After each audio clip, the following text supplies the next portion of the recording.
السلام علیکم ویورز، اسد اللہ خان ہیں سیٹلائٹ ٹاؤن سرگودا سے۔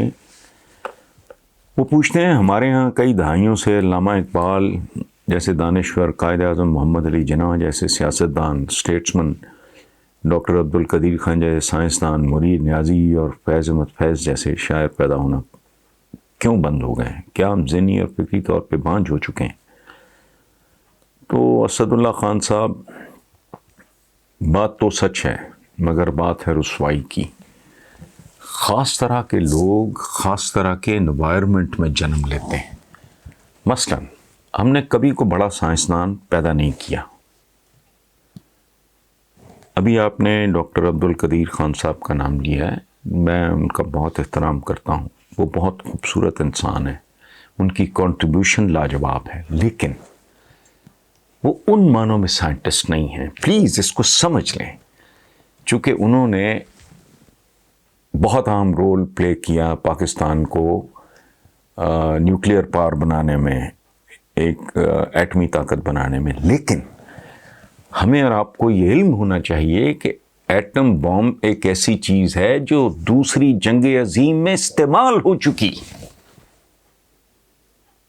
یعنی اس سے پہلے بنی، پھر سیکنڈ ورلڈ وار میں ہیروشیما ناگاساکی پہ جو ایٹم بمز گرائے گئے ان میں سے ایک کا نام تھا فیٹ مین اور ایک کا نام تھا لٹل بوائے۔ تو بیسیکلی سائنسدان وہ ہوتا ہے جو کوئی اوریجنل کام کرے، یہ ان کا احسان ہے۔ ہم تو اس قابل بھی نہیں، سچی بات یہ ہے، ہمارے ہاں تو کوئی اور بندہ اس قابل بھی نہیں تھا۔ بات آپ کی ٹھیک ہے۔ اب یہ انوائرمنٹ جو ہے اس ملک کا، یہ ریٹ ریس پہ لگ گیا ہے۔ ریٹ ریس کہتے ہیں دولت کی دوڑ کو۔ پاگل پن، وحشت طاری ہو جاتا ہے جب انسانوں پہ اندھا دھند، یتیموں کا مال بھی کھا لیں گے، بیواؤں کی زمینوں پہ بھی قبضہ کر لیں گے، کوئی شرم حیا نہیں۔ اور یہ کیوں ہوتا ہے؟ جب حکمرانوں کا مائنڈ سیٹ ایسا ہو جائے۔ یاد رکھیں، عوام جو ہوتے ہیں، یہ حکم بھی ہے، یہ ہماری دینی تعلیمات کا حصہ ہے، وہ عوام اپنے حکمرانوں کا عکس ہوتے ہیں۔ یہ ایسے ہی ہے جیسے گلیشیئر پہاڑوں کے ٹاپ پہ پگھلتا ہے۔ اگر گلیشیئر جو ہے وہ اگر زہریلا ہوگا تو جو ندی نالوں دریاؤں میں جو پانی آئے گا وہ زہریلا ہوگا۔ پاکستان دیکھیں، میں عمر کے اس حصے میں ہوں، پاکستان آج سے 50 سال پہلے ایسا نہیں تھا۔ میں نے کبھی قبضہ گروپ کا نام نہیں سنا تھا۔ میں نے اتنے کرپٹ حکمران، وہ چودراہٹ کے لیے پالیٹکس کیا کرتے تھے۔ اس کے بعد تو جو لوٹ مار کا بازار گرم ہوا ہے وہ آپ کے سامنے ہے۔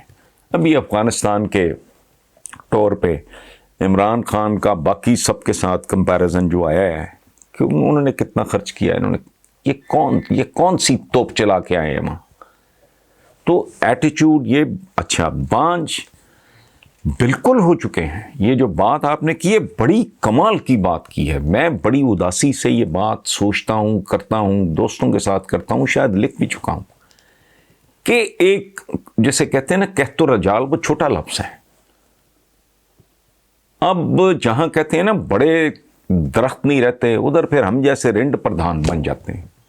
وہ انوائرمنٹ ہی نہیں ہے جو تخلیق، تعمیر، کریٹیوٹی، انوویشن کو جنم دے، وہ انوائرمنٹ ہے ہی نہیں۔ یہ ایک ایسا بدنصیب ملک ہے جہاں سوال کرنا سولی کو دعوت دینے کے مترادف ہے۔ میں آپ کو سچی بات بتاؤں، میں کوئی عالم نہیں ہوں، کوئی مولوی نہیں ہوں، لیکن میں پیچھے قرآن پاک کی بے شمار ان کی تفاسیر یہ میں پڑھ کے میں سوچتا ہوں کہ یہ کیسا اسلامی معاشرہ ہے جہاں اگر آپ جینون بات کرو گے تو لوگ چھریاں لے کے آپ کے پیچھے آ جائیں گے۔ چکوں کو مذہب ہی کچھ کا کچھ بنا دیا انہوں نے۔ انڈرسٹینڈنگ جو مذہب کی ہے، فہم دین ہی عجیب و غریب سا ہو گیا۔ ایک میں چھوٹی سی مثال دیتا ہوں۔ بسم اللہ الرحمن الرحیم بچپن سے ترجمہ پڑھاتے ہیں، شروع کرتا ہوں ساتھ نام اللہ۔ وہ یہ شروع کرتا ہوں یہ کہاں سے آ گیا؟ اپنی طرف سے ڈال دیا تم نے۔ کسی سے پوچھیں صبر کا کیا مطلب ہے، کسی سے پوچھیں صابر کون ہے، کسی سے پوچھیں رحمان کا کیا مطلب ہے، کسی سے پوچھیں رحیم کا کیا مطلب ہے۔ کسی سے پوچھے شریعہ کا کیا مطلب ہے، شریعت شریعت شریعت کرے جا رہے ہیں. پوچھو کتنے لوگ، میں نے نہیں سنا، میں دیانتداری سے آپ کو بتا رہا ہوں کہ نماز ایک بہت بڑی تھراپی ہے، یہ ایک بہت بڑی روحانی، ذہنی، فکری، سماجی، معاشرتی ایکسرسائز ہے.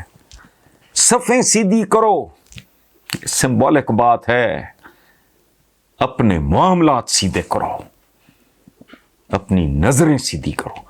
یہ جب آپ وضو کرتے ہیں تو کیا کرتے ہیں؟ سمبولک بات ہے. وہ صفائی اگر آپ کی آنکھ میں نہیں آئی، نیت میں نہیں آئی، دل میں نہیں آئی، ہاتھ میں نہیں آئی، تو کیا کیا آپ نے؟ وہاں آپ صفیں سیدھی کرتے ہو، جب گھس رہے ہوتے ہو ایک دوسرے کو کندھے مار رہے ہوتے ہو، جو باہر آ رہے ہو تو اچھا. پھر نماز کہتے جی قضا، بہت اگر کوئی ایمرجنسی ہو جائے چلو قضا پڑھ لو. بروقت پہنچنا ہے. ہر نماز کے اوقات مقرر ہیں. یہ کیا سکھاتی ہے؟ یہ ہمیں پابندی اوقات سکھاتی ہے. کندھے سے کندھا، دل سے دل نہیں جڑا ہوا. میرے دائیں کون کھڑا ہے، میرے بائیں کون کھڑا ہے، وہ کہاں سے آیا ہے، اس کے گھر کے حالات کیا ہیں، اس کا کوئی بچہ بے روزگار تو نہیں، اس کی والدہ تو بیمار نہیں ہے، اس کے گھر پہ کوئی اور پرابلم تو نہیں ہے. نو، آئی ڈونٹ نو. میرے دائیں والے کا دکھ میں نہیں جانتا، میرے بائیں والے کا دکھ میں نہیں جانتا، اور وہ دونوں میرا دکھ نہیں جانتے. کیسا بھائی چارہ ہے یہ؟ کندھے سے کندھے نہیں، بنیادی طور پہ. اچھا، اور پھر ایک اور بات، اٹینشن سپین بڑے بڑے فن خانوں کا سیکنڈز میں ہے. ایک چیز پہ اگر آپ لیکچر دیتے ہو، عام آدمی، کمزور دماغ، مسخ شدہ، وہ چند سیکنڈ سے زیادہ کسی لیکچر پہ، کسی بات پہ کانسنٹریٹ کر نہیں سکتا. اٹینشن سپین اتنا کم ہو گیا انسانوں کا. نماز کیا ہے؟ اٹینشن سپین دیتی ہے. جو بڑے بڑے فن خان لیڈروں کو نصیب نہیں ہوتا، بریفنگ ملتی ہے نا اس ملک کے پرائم منسٹرز کو، وہ جمائیاں لینا شروع کر دیتے ہیں 5 منٹ کے بعد.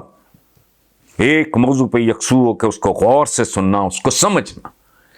میں نے نہیں کبھی سنا نماز جنت کی کنجی ہے. وہ وجوہات ہیں اس کی. یہ تربیت گاہ ہے بہت بڑی. یہ بنی نوع انسان کو میں سے کسی کو کبھی اس طرح کا یہ جو ایک پیکج ہے یہ نصیب ہی نہیں ہوا. لیکن نہیں، جانا ہے، آنا ہے. وہ جو اقبال نے کہا تھا، تو جو سر بسجدہ ہوا کبھی تو زمین سے آنے لگی صدا، تیرا دل تو ہے صنم آشنا، تجھے کیا ملے گا نماز میں. یہ جو بات آپ کر رہے ہو نا، بڑے لوگ پیدا کرنے والا انوائرمنٹ ہی نہیں ہے. شاعر ادیب ہم نے جو جتنے آپ نے نام لیے، کچھ پورے پاکستان کی تاریخ اٹھا کے دیکھ لیں، بابائے قوم محمد علی جناح کے پائے کا بندہ ہی کوئی نہیں ہے. شعر و ادب کے لیے پھر کو گزر بسر ہو گیا. ہمیں اللہ پاک نے مرید نیازی، ظہیر کاشمیری صاحب، قاسمی صاحب، فیض صاحب، اس طرح کے لوگ، احمد فراز صاحب، اور بڑے، سوری میں اتنی لمبی لسٹ ہے. اب بانچ ہو گئے بالکل.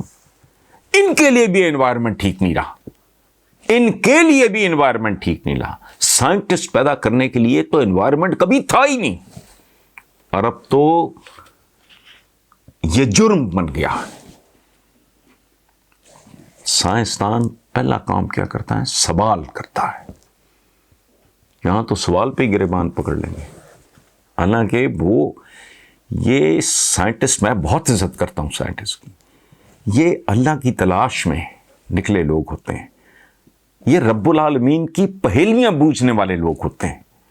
یہ جو گریویٹیشنل پل ہے، جو کشش ثقل ہے، اس کو ڈھونڈنا، سبحان اللہ، یہ بندگی ہے.